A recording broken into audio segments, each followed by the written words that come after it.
കൊണ്ടുപോകുന്നതിന് മുന്നുള്ള എൻ്റെ ഒരു മോർണിംഗ് റുട്ടീനാണ് കേട്ടോ. ലില്ലി എന്ന് പറഞ്ഞാൽ നമ്മുടെ തത്തക്കുട്ടനാണ്.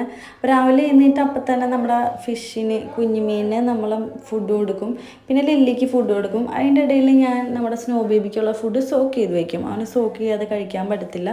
പിന്നെ നേരെ പോയിട്ട് മുകളിൽ നമ്മുടെ പൂച്ച കുഞ്ഞുങ്ങളെ നോക്കും. അവർ കണ്ണ് തുറന്നതിന് ശേഷം ഞാൻ ഇടയ്ക്കിടയ്ക്ക് കയറി നോക്കൂട്ടോ. അല്ലെങ്കിൽ വലിയ മൈൻഡൊന്നും ഉണ്ടായിരുന്നില്ല. കുടും പാത്തും അടിപൊളിയാണെങ്കിലും എനിക്ക് കുഞ്ഞുങ്ങളെയാണ് കൂടുതൽ ഇഷ്ടം. അപ്പോൾ ഇവരാണെങ്കിൽ ഞാൻ കുറേ നേരം നോക്കിയൊക്കെ നിൽക്കും. അവരെ നോക്കി നിന്നതിന് ശേഷം പിന്നെ നേരെ സ്നോ ബേബിയുടെ അടുത്തേക്ക് വരും കേട്ടോ. ഇവരൊക്കെ എത്ര ഇഷ്ടമെന്ന് പറഞ്ഞാലും എനിക്ക് ഏറ്റവും ഇഷ്ടം എൻ്റെ സ്നോ ബേബീനെയാണ്. സ്നോ ബേബീനെ ആയിട്ട് കുറച്ച് നേരം കളിച്ചൊക്കെ ഇരിക്കും. അവനാണെങ്കിൽ സ്നേഹം കാണിക്കുന്നതും ദേഷ്യം കാണിക്കുന്നതും എല്ലാം കാണിക്കുന്നത് അവൻ കടിയിൽ കൂടെയാണ്. അപ്പം വാക്സിനൊക്കെ എടുക്കുന്നതുകൊണ്ട് വലിയ കുഴപ്പമൊന്നുമില്ല. അങ്ങനെ അവനായിട്ട് കുറച്ച് നേരമൊക്കെ കളിച്ച് നമ്മൾ ഫുഡൊക്കെ കൊടുത്ത് ബാക്കി പരിപാടി തുടങ്ങും. അങ്ങനെ ഇങ്ങനെയാണ് എൻ്റെ ഒരു മോർണിംഗ്. അപ്പോൾ ഇനിയുള്ള വീഡിയോസ് എല്ലാം കാണാൻ വേണ്ടി ചാനൽ സബ്സ്ക്രൈബ് ചെയ്യാൻ മറക്കല്ലേ.